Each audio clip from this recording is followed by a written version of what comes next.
Yes. A little presentation. So, yeah, well, this is Rose Gilroy, and she's a professor in the University of Newcastle, and she has a big experience in, well, working with different communities and disadvantaged sectors of the population and how to integrate them into the policies, the planning, and also the design. She's going to talk about the project Future Homes that we have mentioned this morning, and I hope you enjoy this presentation with the innovative aspects that Rose is working on about housing and elderly persons in Newcastle. Thank you, Rose. Thank you. Hola. So I want to talk about the Future Homes project. This is a project I started in Newcastle 3 years ago this month. But I want to set this in a context talking about housing and home. So, a number of people today have talked about the importance of built environment to our quality of life. And indeed, if we don't believe it is important, then why are we here? Because we think we can create better spaces in which to live throughout our life. Better spaces that will support us as we grow from being children to being grandmothers and grandfathers and beyond.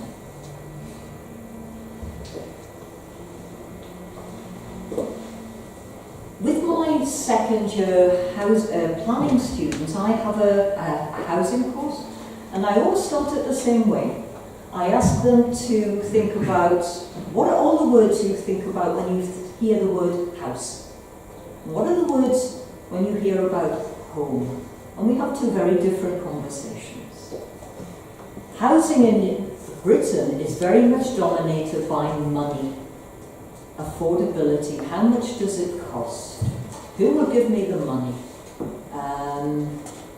How much profit will I make when I sell it? Housing has now become almost divorced from the idea of shelter, and it has become a piggy bank. You put your money in, it gets more. And this is often how we think about our housing. So our conversations were about money and mortgages and all of those things. Our conversations about home were about family, nurture, love, privacy, identity. It was a much more emotional conversation. It was a place where you could kick off your shoes at the end of the day and think, I'm here. I can stop being whatever, or I can be me, whatever I think that me is. So home is the place where you can be yourself. A great deal of research has suggested that housing is very important to us, and some of that research has suggested that as we get older, the idea of housing and the meaning of home becomes more important. So we've also heard from Tom and also from Barbara about this concept, but just bringing together a few ideas here. I don't know if you know the work of Sarah Pink. She is a visual ethnographer, so she looks at photographs and she looks at the representation of things, and she looks at how people set out their homes. This is a photograph that I took in Newcastle, but she has this nice idea about the project of life being something which is always dynamic, and hopefully is something where you are in control of this. But there's also the project of home, and these two things go together, but they go together like this, so they're wrapping together. The American gerontologist Graham Rose, and you've heard also about Graham Rose from Tom, he has a lovely phrase where he talks about in later life, people wear their home like a glove. And I like that very much. This idea that almost it is hard to separate the flesh from the container of the flesh. Those of you who are architects might know the work of Variedad, and he talks about the bird pressing its body against the inside of the nest, making a place for its eggs. He talks about the snail drawing its house out of its home. container of home becomes very, very, very difficult. And I really like Barbara has already talked about the importance of creativity for expressing some of those ideas which are almost beyond rationale. So this is Vera Bota, a lady now with very advanced years. And she was saying, I am part of my house. My house is part of me. If I leave my house, I lose part of me. And I think a lot of people, perhaps no matter what country we are living in, no matter what our culture, would feel that this expressed the way they felt about their home. And it's not unusual in Britain for people to say, I want to be carried out of this in a box. Feet first. So they want to be carried out. This is the place where they want to live and they want to die. So increasingly we think about wanting to grow old at home. But in fact in Britain we have made this more difficult for people. Not necessarily impossible, but difficult. Because our housing is getting smaller. Now, the tragedy is that we don't know that.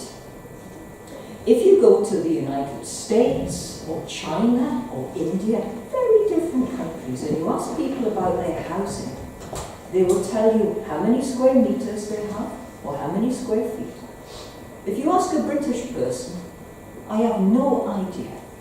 You would only know that if you had recently bought, because it would be in the particulars of the average. If you ask a British person what their house is like, they will say, I have 3 bedrooms and a bathroom. And you think, what does that mean to anybody? We understand it because we describe our housing in terms of the functional rooms, but we have no idea of the space. So our housing is getting smaller, and if it gets smaller, then you lose that flex. We also know that we can make our housing more suitable for a huge number of people by incorporating basic adaptable features so that you don't have steps up to the front door, it is level. You don't have a trip hazard as you come in the front door, there is a level threshold. You have a toilet at the entrance level. You have wide enough doorways so that if you are walking with a stick or a rollator, you are not smacking your elbows or doing some complicated 3-point turn in your home. And that you have wide enough circulation areas so that if you were an occasional wheelchair user, you could move with dignity. I think dignity is an important concept right through our life, and let us try to hold on to it as we design for our own old age and for the people that we care about. So if you look at these statistics, you will see that these accessible features are very simple. You know, they're not rocket science.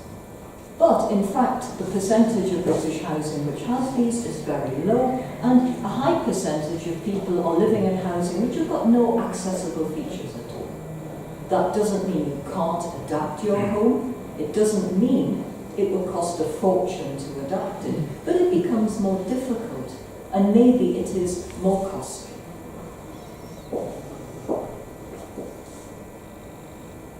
We also know that when we have problems in our housing, this might affect our physical health and indeed our mental health and well-being. So, issues about poor lighting or a shaky banister, a support on a stair may cause people to fall, to break a leg, or God help them, a hip. If you break a hip, it can be death. Or you are living in housing which is damp. A lot of people in Britain live in what is called fuel poverty. Just because you are older and living on your state pension, or you are out of work, or you are in low income, nobody is giving you cheaper gas for your house or electricity. You have to pay the same as everybody else. So you're paying a bigger percentage of your income to keep warm. If you are living in a house which is poor quality, more of that heat is being sucked out the roof, your poor windows, the drafts around your doors. So this all ends up being in our emergency rooms. And it has been quantified. and these figures now are, I think, 5 years old, that it costs the health service £1.4 billion. So that's just about 1.4 billion euros every year. And you think, there is a sound economic argument that if we invest in better housing, there will be less pressure on our health services. So you think, why aren't we doing this, as opposed to putting pressure on services which are already under a great deal of difficulty? So, what I want to do now is just to think a little bit about how do the house builders respond to issues about life change.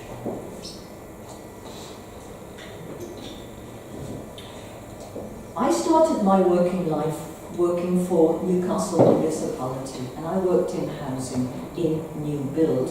Now, it's quite a long time since local authorities built housing. Most of our social housing, as we call it, for lower income persons, is built by housing associations. But when I was working in housing, in my region there were many smaller builders. Some of them were building for themselves, housing for sale, but they also tendered to the municipality to build what were called council housing, housing for lower income groups. Just about all of those little builders have vanished. Some of them became bankrupt, and some of them were sucked in to big builders. So now, when you look at who builds housing in Britain, we're in about 10 big builders. Now, they are making far too much money. There is a saying in England, I don't know if it works in Spanish, if it's not broken, why fix it? If you are making loads of money, why would you stop doing that and do something else? So, the builders think we come in 3 groups. You are either a young professional, you want an apartment, you want to live in a city centre, you can't afford to rent a car, so you want to live near some public transportation or to be able to walk to work, to buy your groceries, to go to the restaurant and the gym. Your next life course is you get into a couple and you have some babies. So you then need to live in a house, and this is called a terrace or a semi-detached, so where you have 2 houses and 1 roof. So here you need more safety, security, and you need a garden for your children to play in. And you think, right, so we know what that looks like. Your then next change is to be an older person. And Graham has already showed you this slide here. And this is where Barbara and I have been working together for about 20 years now, thinking, no, that's not it. That's definitely not it. And as Graham said, there may be people who think, oh no, actually that is what I want. But I think for an awful lot of people are thinking, no, that's not what I want at all. So some of these look very institutional. And once you've been in Britain for a while, I think it is impossible not to go past and think, there's one and there's another one. There is a kind of style which marks them out as being older people's housing. So we used to call these sheltered housing. Now, there's something about language, isn't there? You think, what a patronising term that is. And one older person said to me once, what are we being sheltered from? Life? And you think, let's just think about that. What are we sheltering people from? Life is not a spectator sport. You go out and you do it and you live it. You don't sit and watch it through a window being done by somebody else. So let's get away also from some of this language. But the idea of sheltered housing, assisted living, is that you have your independent apartment, but it is small. You then have communal areas where you interact, supposedly, with other people. If you've done any work on some of these developments, you can find, some people find them miserable places, and perhaps more miserable than when they were living in their own home, in their community, because you go in with your little possibilities that you might be less lonely, that could be people next door who are like you, and you could maybe make friends, not just superficial relationships. But somehow that is not necessarily happening, and is possibly happening less often because now those places tend to have no staff. You only have a call alarm if you have an emergency. But what is an emergency? So this is some of the housing offer that we give to people. I think a lot of people now think it's actually not what I want. And my problem with this is that when you look at it, I think you see the roots, which is a care home. You give people small spaces because you think their life is small. Small life equals a small space. And I think what happens is the reverse of that. You give people a small space and their life shrinks to fit the box. And I think that is bad news for everybody.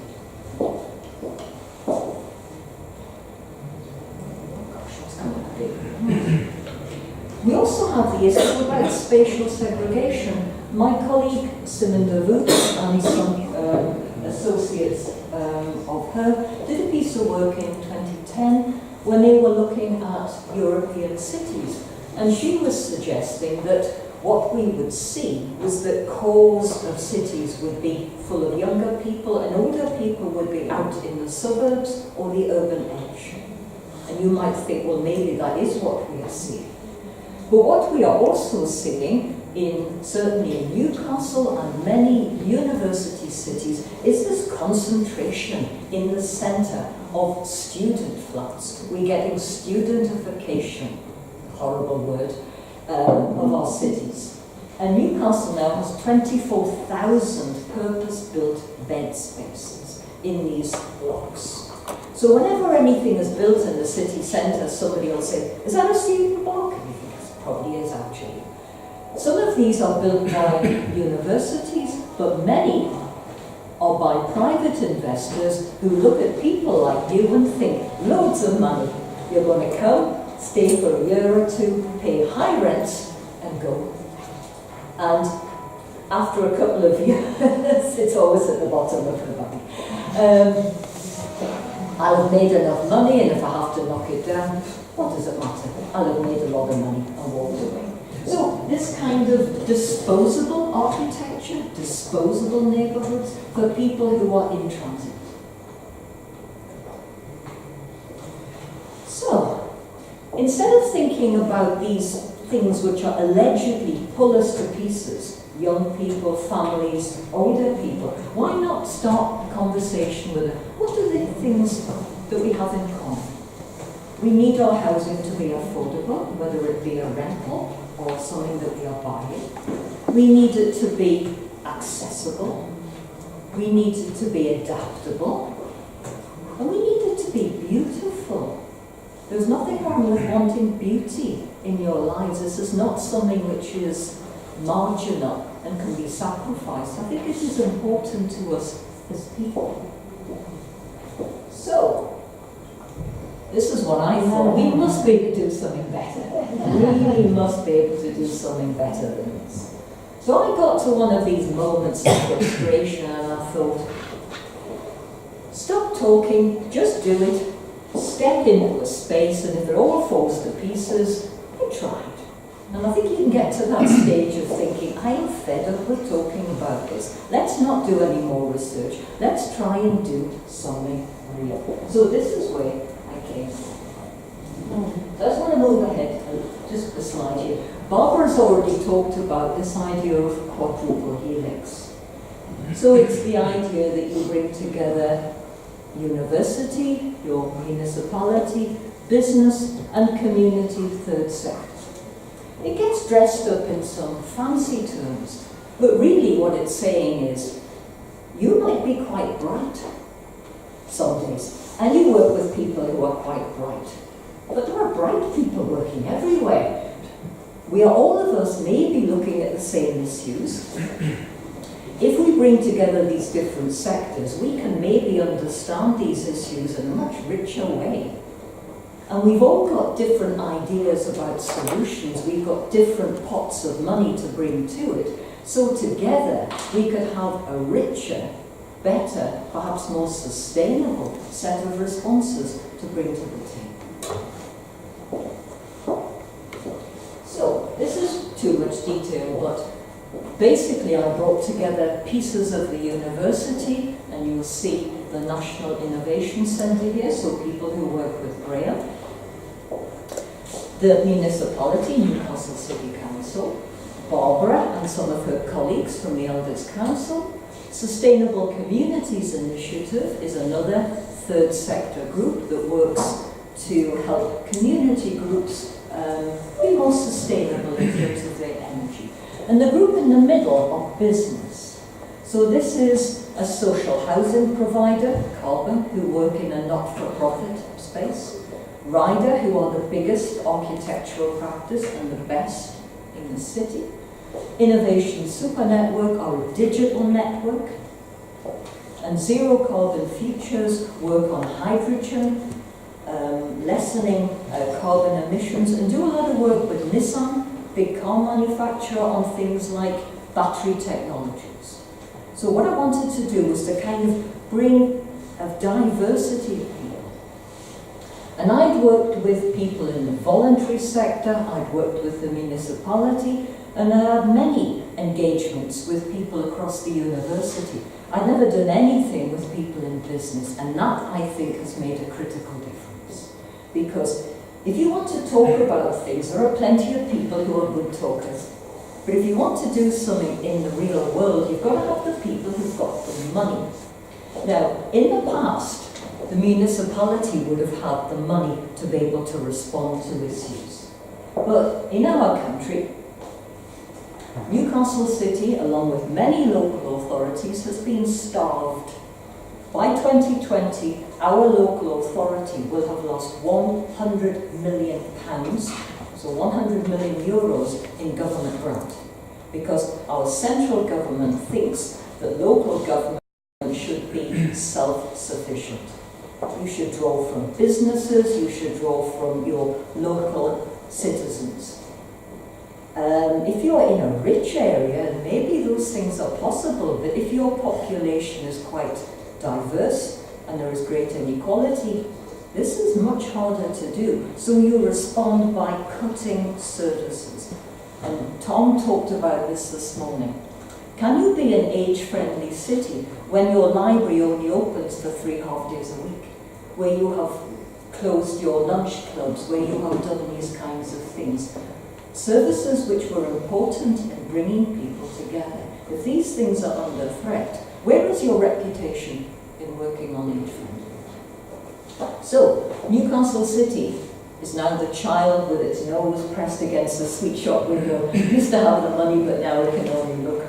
So the people who have money are people in business. You've got to bring those people to the table to make things happen in the real world. So I invited named individuals, people I knew or people I knew of by reputation. Everybody came. I was most amazed. Is this going to work? Is it not? And by the end of the first meeting, we had decided we definitely did not want to build housing for old people or older people. What we wanted to do was to meet two challenges and explore the possibilities of an opportunity. So we wanted to build housing that works for nearly all of us, all the time. We wanted to build housing which made a deep green response to sustainability. How do we get to fabric first? Uses little energy, protects people from fuel poverty, and possibly from fuel outage, which is a problem we have seen little of, but we will see more of. And how do we bring more technologies into the home to make life better for ourselves? So what I want to do is to unpick these three and just explore a little bit about what these challenges might look like. So this we called Future Homes. These are findings from a project run by Sheffield University, and they worked with their own architects, academics, Sheffield is a city in South Yorkshire, about 120 miles south of Newcastle. They worked with people, older people in two neighbourhoods, one of which I think they were both somewhere on a deprivation, one perhaps lower than the other. And they came up with a small number of principles, which I think are not rocket science, but I think are very nice in expressing common sense principles. So older people really wanted to live in bungalows, single-story houses. You know, continental Europeans are very used to living in apartments. We English like our feet on the ground. The Scots are happy in apartments, but the English like their feet on the ground. We like to live in houses. So, space becomes more critical, and bungalows are very land hungry. You really can't be building too many of those. More people have to think about apartments. So older people said they were very happy to look at apartments, but they wanted them to be secure, spacious, well located. There's nothing particularly age about that. We all want those things. And they wanted extra facilities. Things like allotment spaces where you could be together with other people. They wanted manageable outdoor space. There's been quite a lot of research now in what you might call landscape architecture and those disciplines, which shows one of the most popular features in a home is external entertaining space. So having a large balcony where if you had some friends for a drink, you could sit out there in the sunshine. Where you could, if people are coming for dinner, you could move your table out in the evening and enjoy a pleasant evening. So you've got space which is an extension of your home, but doesn't mean you've got a lot of work. So Barbara was showing that poem about people wanting a garden, but not a large one, thank you, because you don't want to spend your life mowing or pruning or all of this. You think, I want the enjoyment, I don't necessarily want the labour. And people wanted fewer bedrooms, but more space. Now, in Britain, there's a lot of discussion, and the word often used for older people is they want to downsize. And you think, I've got big problems with the word downsize. Because it's often interpreted as wants something small, and you think, actually, no. What people often want is the same amount of living space, dining space, kitchen. Just because you're retired doesn't mean you're not having a dinner party, or you're not having a party, or you're not having family gatherings at Christmas or Easter, or for your anniversary. People still want to be themselves and not going to go and live on takeaways and something to stick in the microwave. If you've been a good cook, it's one of the things you enjoy. So, people want that kind of space. They just don't want 4 bedrooms and 2 bathrooms to put on top of it. So it's this, if you want, redistribution of space, which I think is important to people. And this final phrase, which I like very much, a home that continues to allow people to pursue the pleasures of life today. So, we've often talked about these things. What do I want for my life? I want it to be mine. I want it to be like a stick of rock that when I cut it, it says Rose Gilroy, right the way through, right to the end. I don't want it to be taken over by somebody else. So I want it to be my life, for me to be the person I want. So people want to pursue their life now, while understanding that things may change, their space needs might change, and their home will adapt to allow them to do that. So I like this very much. It's a set of basic principles which I think many of us can respond to. And this is a nice example. This is from Switzerland. This is a co-housing scheme. I don't know if any of you know this. It's from a publication called HAPPI, H-A-P-P-I. It's housing or aging population planning for innovation, something like that. I think I have the link on the end. But this is a group of women who were in their 50s and who had been married, divorced, had been friends all their life and found themselves, if you want, singletons in their 50s, and were saying, why don't we live together in ways where we can support each other, because we've always been friends, so we know we get on. So they found an architect. The architect moved in because he liked it so much, and found other people. So there's something very nice, isn't there, about reusing industrial spaces. You get that lofty height. And you can see here that they use the steel structures to grow vines and to use this as supports in their gardening. But what I really like is this image here. That what you have is a large space. So this is completely different from sheltered housing where you think, oh, it's like living in a shoebox. So this is a big space that somebody can cut up. They could put some sliding doors in, they could put a room divider, you could use bookcases back to back as room dividers. You could cut up the space the way you want, but you've got space to be yourself. You could roll down your yoga mat here and have a couple of classes, couldn't you? It's a space which allows you to live a decent life. So I think if we look around, there are plenty of models to follow which shows how good housing can be. Issues about sustainability. This conversation used to be dominated by issues of energy. How do we use less? We've stopped talking about the holes in the ozone layer. I don't know whether they all healed themselves up or whether we just started to think about other things. But I think the issue about sustainability has become more sophisticated as science has told us more of the things we're doing badly.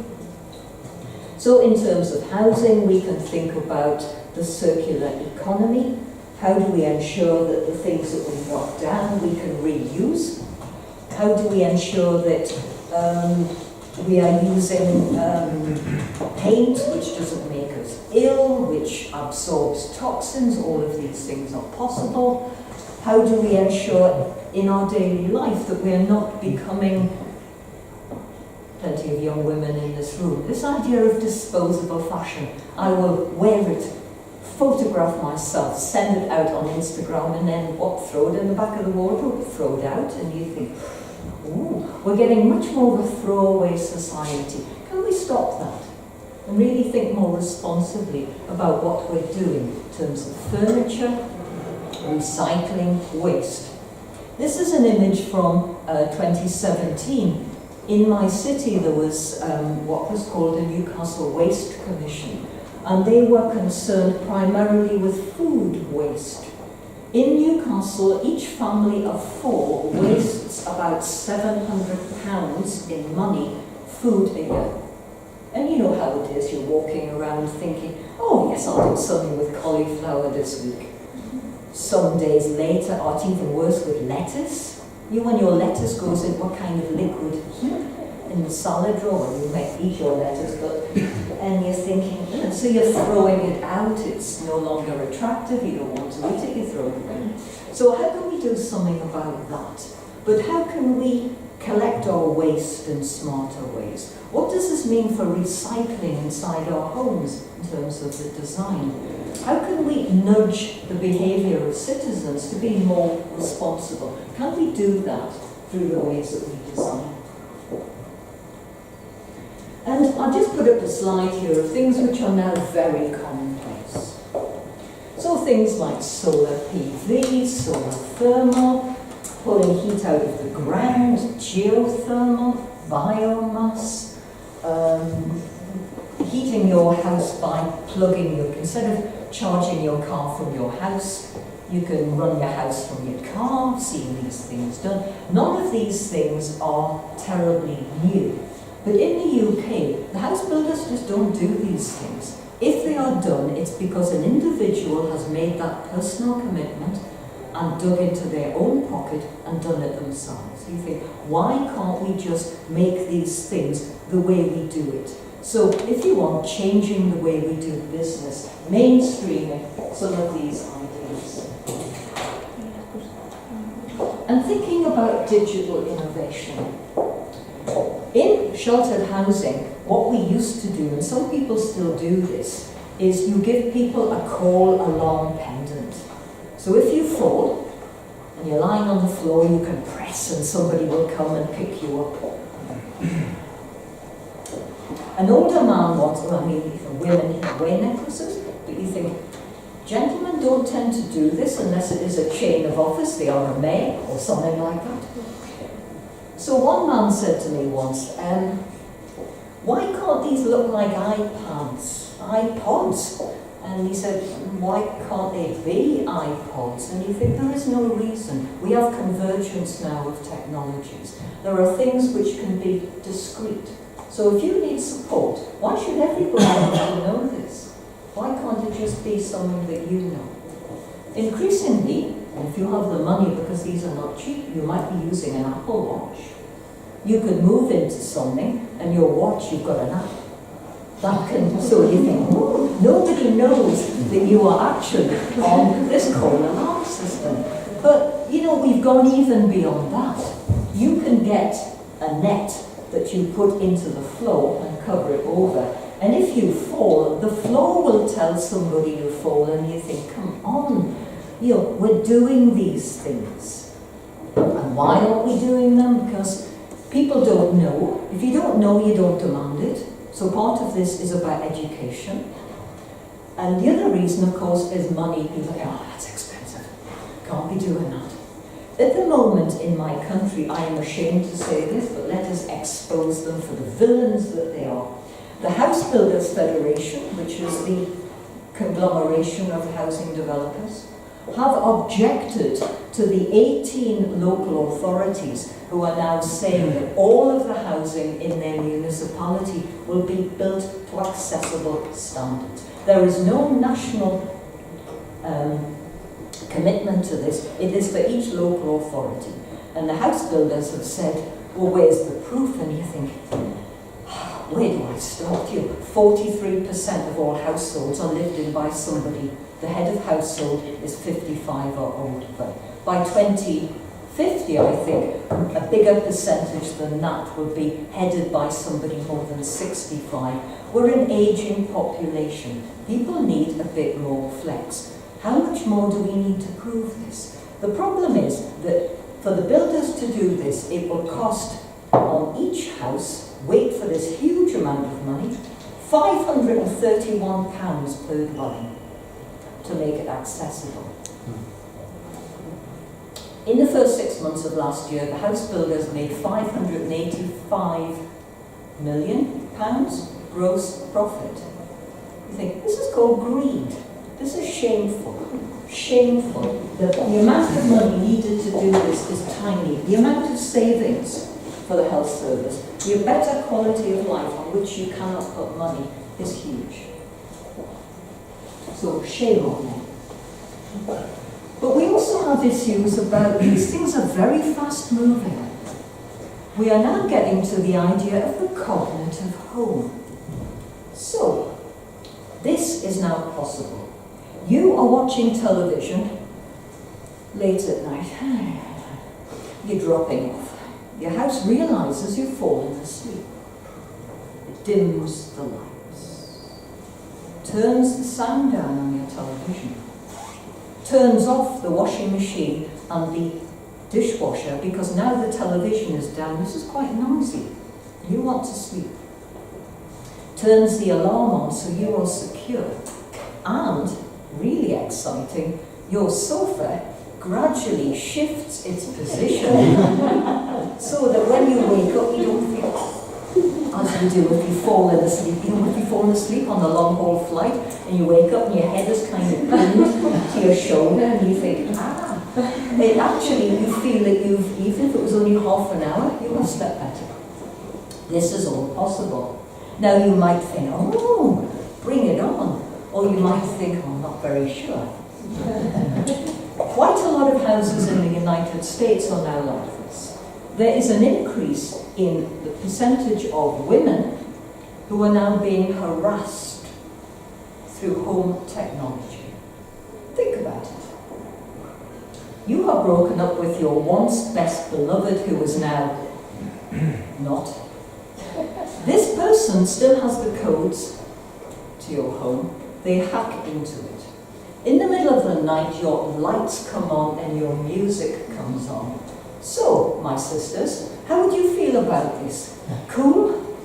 Slightly scared? Or absolutely terrified? There is no such thing as a secure network.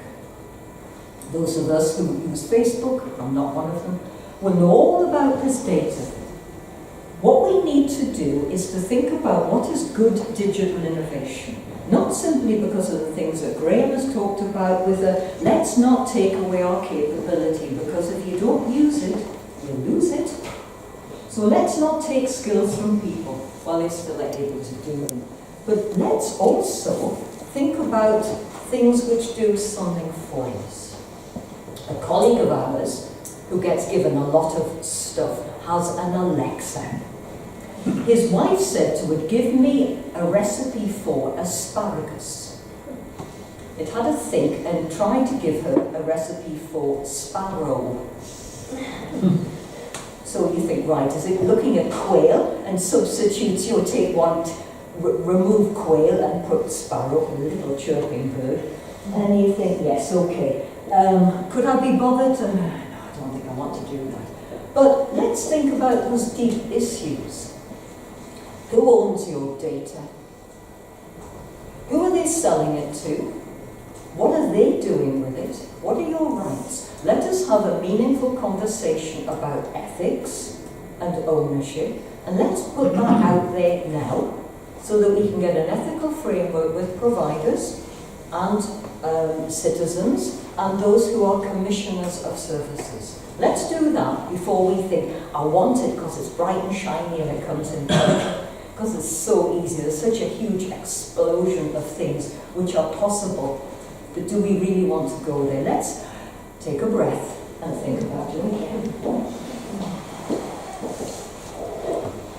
So, in the future homes, because we were committed to this quadruple helix, we were also committed to not just thinking about design coming out of the head of our architects, talented as they are. What we wanted to do was to open that conversation out and have more deep learning. So we started with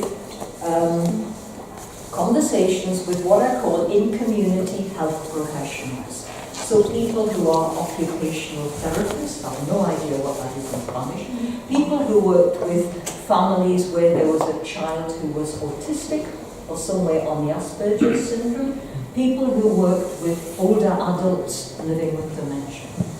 And those people had never had a conversation with an architect before, never been asked about new build, were thrilled to be asked and had an awful lot to say. We all learned a great deal.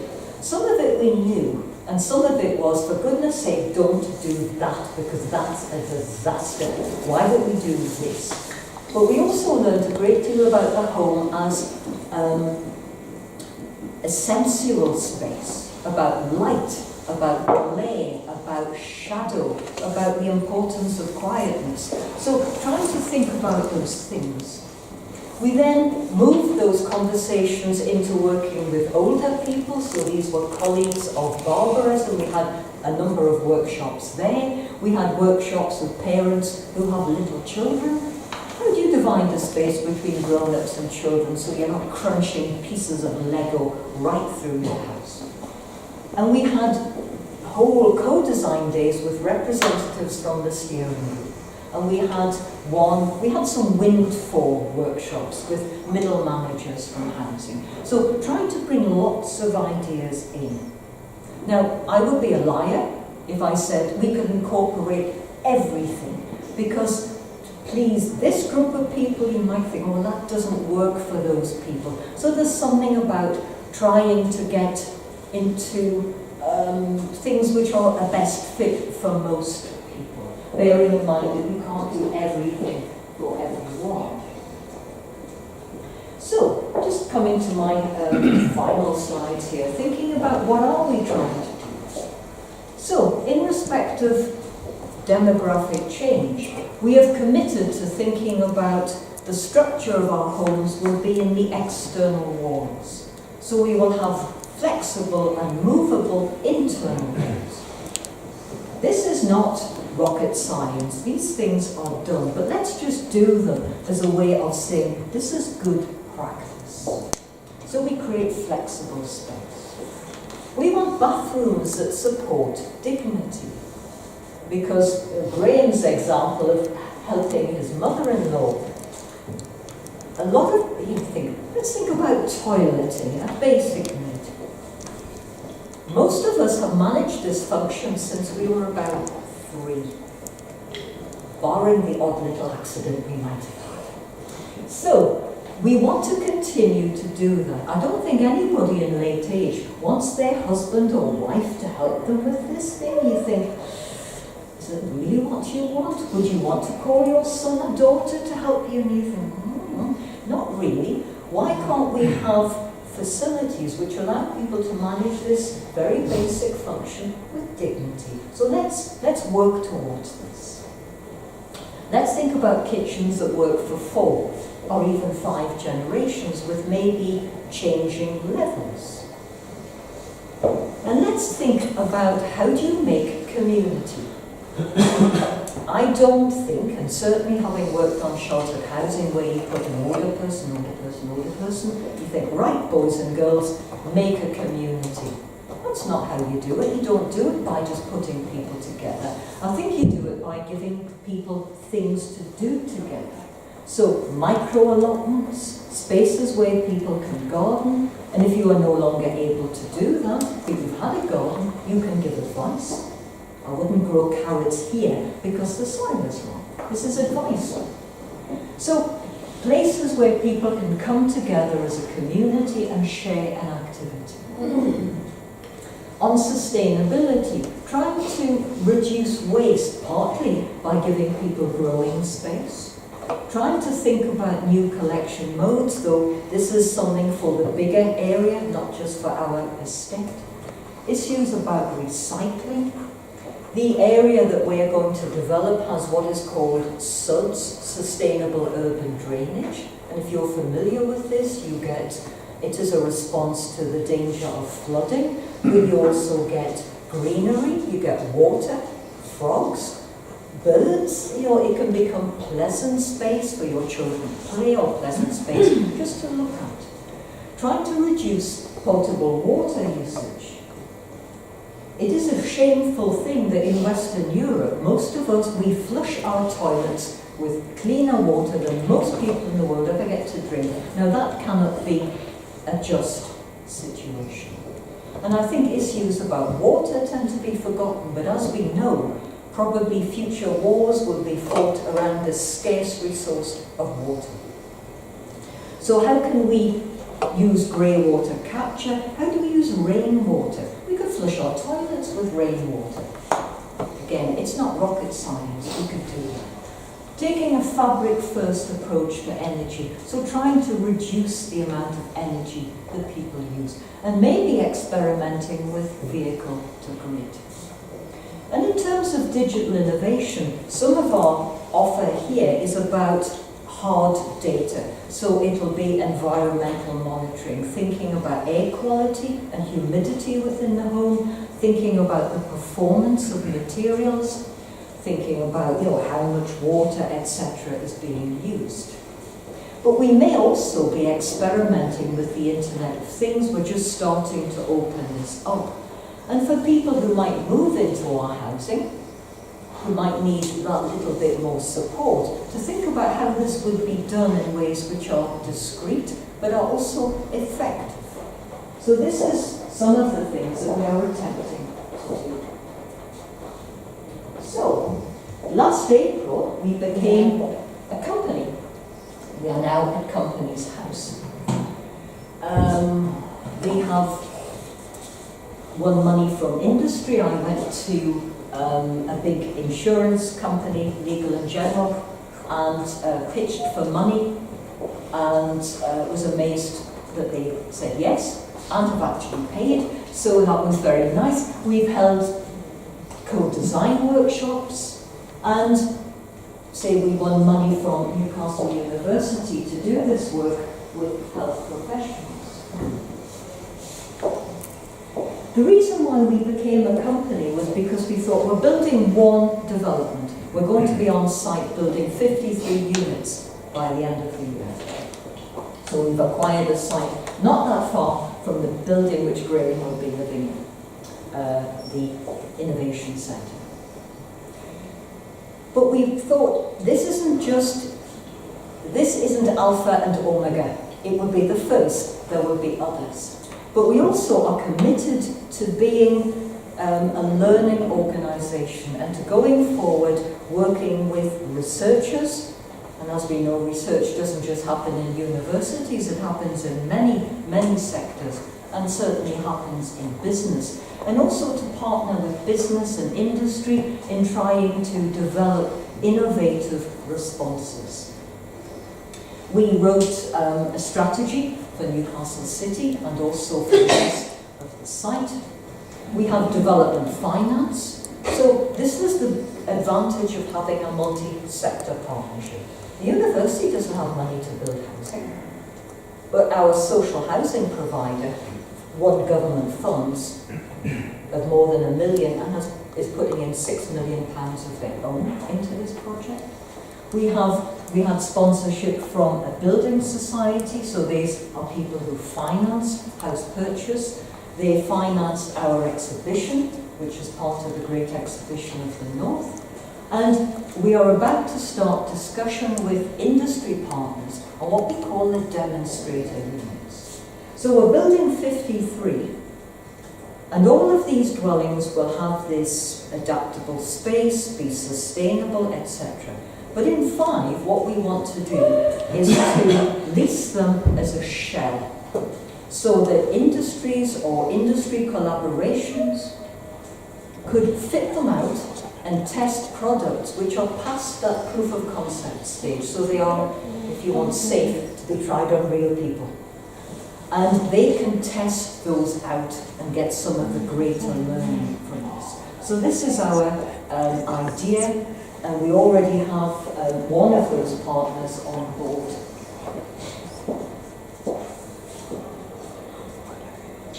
So, this is very much about the continuous learning loop. So you've heard about that from, I think, all speakers today, about this is not just about creating a product. Age-friendly city is not just about a product.